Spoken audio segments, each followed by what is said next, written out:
반갑습니다. 청춘부동산입니다. 지금 트럼프의 관세 정책으로 인해서 앞으로 미국이 엄청난 청구서를 물게 될 것이다.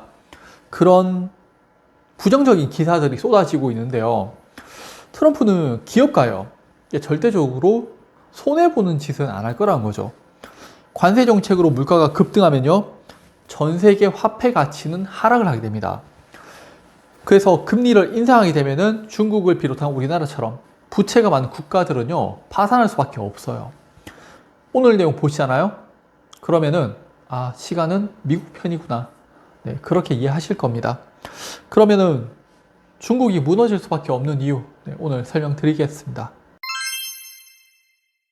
미국이 전 세계에 10% 기본 관세를 정식 발효하면서 주가가 폭락하는 상황을 겪었죠. 한 1경원 정도가 사라졌다고 합니다. 다들 미국 걱정 많이 하세요. 근데 우리나라 먼저 걱정하셔야 됩니다. 미국 경제가 안 좋아지면은 해외 투자자들이 우리나라 같은 신흥국에서 먼저 자금을 빼버리게 됩니다. 트럼프가 이런 건 다 예상했던 결과물들이고요. 관세 정책이 중국에게 어떤 영향을 줄까? 장기적으로 가면은 미국보다 더 심하게 다치는 거는 우리나라하고 중국 같은 기업들이에요. 미국은요, 경제 침체가 오게 되면은 무역 적자가 줄어듭니다. 소비를 안 하게 되면요, 해외에 있는 국가들이 피해를 보게 됩니다. 우선 트럼프가 관세 정책을 왜 펼칠까요? 이거는 10년 전으로 흘러가야 돼요. 중국이 1대1로라는 것을 시작하게 됩니다. 서브프라임으로 인해 가지고 미국이 망한다, 망하지 않는다 그런 얘기 많았었죠. 그런 시기에 중국이 육로하고 해상으로 유럽과 연결시키겠다라고 하는 실크로드 1대1로를 발표하게 됩니다. 그래서 유럽하고 주변국들에게도 손을 내밀게 되는데, 그런데 이 정책 어디서 많이 본 정책이죠. 네, 바로 미국의 마샬 플랜입니다. 세계 2차 대전 이후에 미국이 시행한 정책으로요, 전쟁으로 황폐해진 국가들한테 미국이 돈을 빌려주죠. 그리고 나서 그 돈을 이용해서 미국의 제품을 다시 되사게 만드는 그런 정책으로 미국이 자연스레 기축통화국으로 자리를 잡게 만들었었는데, 미국은 중국판 마샬 플랜, 중국의 1대1로를 막기 위해서 트럼프가 이번에는 관세 정책을 시행하는 겁니다. 다시 말해서 중국을 비롯한 그 주변국들에게 다시 미국의 강대함을 보여준 정책이 이번에 트럼프의 관세 정책입니다. 중국의 1대1로가 마샬 플랜하고 다른 점이 좀 있는데, 미국은 기축통화의 지위를 이용해서 미국이 돈을 많이 뿌렸어요. 많이 빌려주고. 근데 중국은 돈을 빌려주긴 했는데 갚지 않으면요, 그 지역의 핵심 이용권 등을 가져가 버리게 됩니다. 대표적으로 스리랑카의 한반토타 항구를 중국은 비탄감 조건으로 항구 인수를 하고요, 공사한다고 돈 빌려줘 놓고는 못 간다고 땅을 점유해버린 거죠. 과거 미국은 공산국가와의 전쟁을 막는 그런 완충제 역할을 많이 했었죠. 그래서 미군이 주둔을 함으로써 미국이 돈을 많이 썼어요. 그래서 그게 지금 트럼프가 열받았는 거잖아요. 그런데 중국은 그냥 그 지역의 땅을 점유해버린 겁니다. 근데 우리나라는 이상하게 많이들 중국 좋아하시죠. 네. 우리나라도 중국의 1대1로 사업해가지고요, 산업은행이 1,900억 원을 송금하자마자 출처도 못 찾았다고 해요. 어딘가에 어떤 분들이 잘 쓰고 있겠죠. 네. 미국의 관세 정책은 세계 2차 대전 이후에 미국에 대항하는 중국을 비롯한 다른 국가들을 굴복시키기 위한 정책으로 트럼프가 얼마나 똑똑한지를 보여준 정책이에요. 이거 내용을 알면요, 트럼프를 욕 못하실 겁니다. 공산당을 좋아하고 중국을 찬양하시는 분들, 그분들은 트럼프를 비난하겠지만요, 트럼프가 정말 똑똑한 정책이에요. 미국은 이자만 해도 1조 달러가 넘어가고 있다고 하죠. 그래서 미국이 망할 거다라고 하는데, 저는 힘들 거라고 봅니다. 이렇게 많은 비용이 발생하고 있는 거를 트럼프가 정확하게 찝어내요. 그래서 미국을 다시 위대하게 한다고 하면서 가장 먼저 했는 게 무역 전쟁이었고, 그 다음에 방위비 인상이었죠. 그리고 이제 2기 들어서는 주둔하고 있던 미군들을 철수시키겠다. 너희 국가는 너희가 알아서 해라 라고 했는데, 미국의 예산을 보면은 2026년 기준 국방부가 7,180억 달러. 가장 많습니다.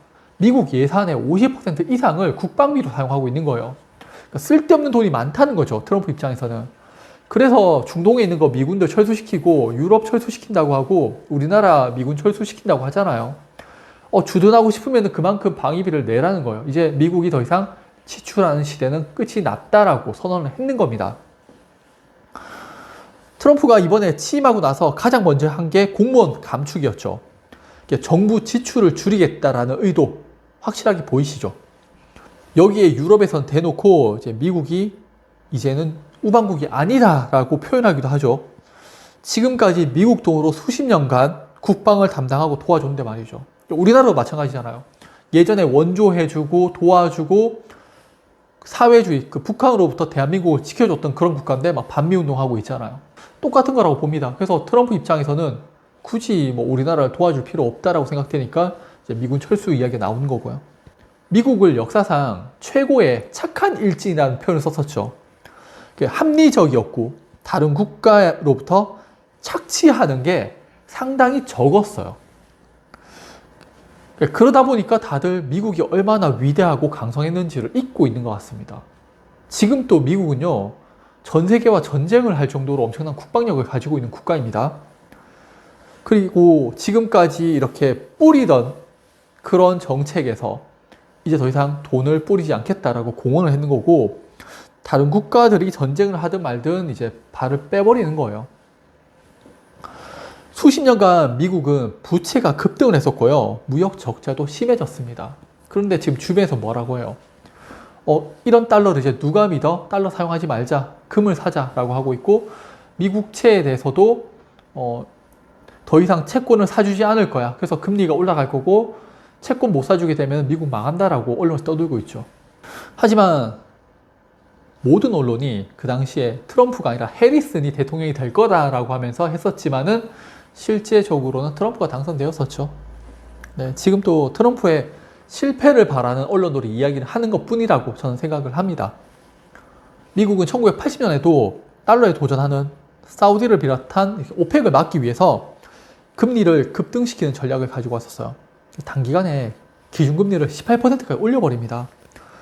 유가의 급등으로 인해서 달러의 가치가 낮아지게 되니까 더 이상 유가가 오른다라고 생각하지 못할 정도로 금리를 인상시키겠다라고 하면서 가계 대출, 주택담보대출, 기업대출 다 무시해버려요. 금리를 그만큼 올려가지고 달러의 지위를 공고히 해버립니다. 미국뿐만 아니라 전 세계가 난리 났겠죠. 그래서 수많은 대출자들이 고통을 경험하게 됩니다. 그래도 미국은 그 당시에 금리를 인상시켜버립니다. 자, 이번에도 마찬가지예요. 관세 정책은 지금까지 전 세계에 돈을 뿌리고 다녔던 미국이 더 이상 돈을 쓰지 않겠다라고 선언을 했는 거고요. 그리고 금리를 다시 인상시키고 있고 해외에 있는 기업들을 미국으로 불러들여 버리고 있죠. 미국의 고용률은 이번에도 예상치보다 높게 나왔습니다. 수년 전부터 미국의 경제가 안 좋다라고 이야기하셨던 분들 많으세요. 제가 계속 미국의 경제는 호황이고 골디락스입니다라고 할 때마다 댓글로 미국 경제가 얼마나 안 좋은지 아니? 뭐 이런 식으로 저 비난하실 분들 많으시거든요. 그러니까 제가 틀렸다고 댓글 다시던 그분들이요. 미국의 경제 호황이 계속되니까 최근에는 경제 지표하고 실물 경제는 다르대요. 그래서 경제 지표를 믿으면 안 된대요. 이제 트럼프의 관세 정책이 힘을 받기 시작을 합니다. 그게 바로 중국이 자신의 힘을 과시하면서 보복 관세를 해버려요. 미국은 무역 적자국으로 수출보다 수입이 많은 국가이기 때문에 관세 정책에 큰 영향을 받지 못해요. 물가가 올라가는 그런 정도, 금리 인상을 하는 정도. 그런데 무역 둔화가 되고요, 무역 적자가 줄어드는 그런 효과를 미국은 얻게 될 거고, 반대로 신흥국이나 미국의 물건을 판매하는 국가들 같은 경우에는 높은 물가 관세로 인해 가지고 수출이 감소할 수밖에 없게 되는 겁니다. 또 중국은 히토류 수출도 통제를 했는데 미국은 호주를 통해서 수입하거나 뭐 우회 수입하거나 지금 우크라이나 엄청 이렇게 찌르고 있죠. 히토류 내놓으라고. 네, 그렇게 막고 있어요. 지금 중국의 보복 관세는요, 결국 중국을 망하게 하는 정책으로 인플레이션이 발생되는 정책이고 이로 인해서 금리 인상까지 발생할 수밖에 없는 정책입니다. 중국은 지금 부동산 문제로 인해서 금리를 지속적으로 내리고 있는 상황이거든요. 트럼프가 그 점을 제대로 노린 거예요. 지금 관세 정책으로 전 세계 물가 급등하고 금리 인상이 되면은 중국의 경제가 무너지게 되는 거죠. 반대로 금리 인상을 안 하잖아요. 그러면은 물가가 급등하면서 결국 중국이 미국한테 관세를 내리자라고 제안을 할 수밖에 없는 거예요. 그러면은 뭔가 트럼프가 또다시 요구를 하게 되겠죠. 사람들이 미국 무너진다라고 이야기할 수 있는 건요. 미국 자체가 가지고 있는 정보를 투명하게 공개했기 때문이고요. 중국의 정보는 폐쇄적이죠. 자, 중국 경제가 훨씬 더 위험하고 심각한 수준이에요. 부동산 경기는 폭락하고 있고요. 주택 가격도 폭락을 하고 있습니다. 그래서 중국은 경기 활성화를 위해서 금리를 계속적으로 내리고 있는 상황이고요.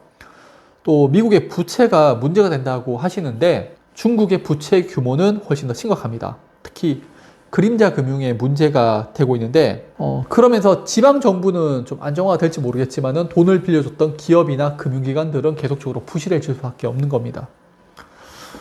특히 중국의 경제에서 부동산이 차지하는 비중이 상당히 높은데 아시겠지만은 중국의 빈집, 빈 아파트가 많잖아요. 그래서 중국의 부동산은 금리 인상하게 되면은 무너질 수밖에 없습니다. 우리나라도 부동산 때문에 금리 인상 못하고 있잖아요. 계속 금리 인하, 어떻게든 돈 풀어가지고 부동산 안 터지게 막고 있는 건데 트럼프가 그 점을 파고 들었는 거예요. 관세를 통해서 전 세계 물가를 상승시키겠다라는 의도를 명확하게 볼 수가 있는 거죠. 현대경제연구원 자료로고요. 중국 부동산 시장발 장기 침체 시나리오입니다. 부동산 개발업체 부도는 금융기관에 문제를 일으키고 이는 금융시장이 부실해지면서 실물 경제로 전이가 되고 결국 일본형 실물 금융 복합 불황이 온다는 내용이죠. 앞서 이야기한 중국의 그림자 금융의 자산액은 더 증가하고 있고요. 11조 달러를 넘어섰습니다. 이 수치가 증가했다는 건요. 중국의 부실 자산이 증가했다는 거고 특히 국가별 기업 부채 대비 GDP를 보면은 중국 기업들의 부채가 얼마나 높은지를 알 수가 있죠. 금리 인상하게 되면 중국이 무너질 수밖에 없어요. 과거 일본이 무너졌던 것처럼. 그게 트럼프가 노리는 겁니다. 자, 미국은 지난 40년간 금리 인하 정책을 마감하고요. 장기적으로 다시 이제 금리 인상 카드를 꺼내는 겁니다. 그리고 트럼프는 관세 정책을 통해서 전 세계 물가를 급등시키고요. 경제 침체를 유발시키고 있습니다. 다들 우려하는 상황이지만은 트럼프는 예상하고 정책을 펼치는 겁니다. 또한 세계 경찰이라는 지위를 포기하고 미군 철수 등 비용을 줄이는 방안을 마련했고요. 특히 이번에 러시아하고 우크라이나의 전쟁을 통해서 유럽은 다시 전쟁의 공포를 느끼고 있죠. 우리나라와 대만 같은 국가들은 방위비를 더 많이 지출할 수밖에 없는 그런 구조로 만들 겁니다. 시간이 지나면 지날수록 경제는 무너지고 물가가 급등할 수밖에 없는 상황을 만들고 있는 거예요. 스태그플레이션, 경제공황 등등 정말 최악의 상황을 만들고 있는 겁니다. 여기서 금리 인상하게 되면은 부채가 많은 국가들은 부도, 파산날 수밖에 없는 거죠. 중국은 어리석은 정책을 펼치고 있고요. 트럼프가 예상한 대로 보복 관세를 시행했습니다. 그래서 앞으로 좀 더 빠른 물가 상승이 예견되고요. 다들 잘 준비하셔서 어려운 시기 잘 이겨내시길 바라겠습니다. 네, 그럼 오늘 영상 봐주셔서 감사합니다.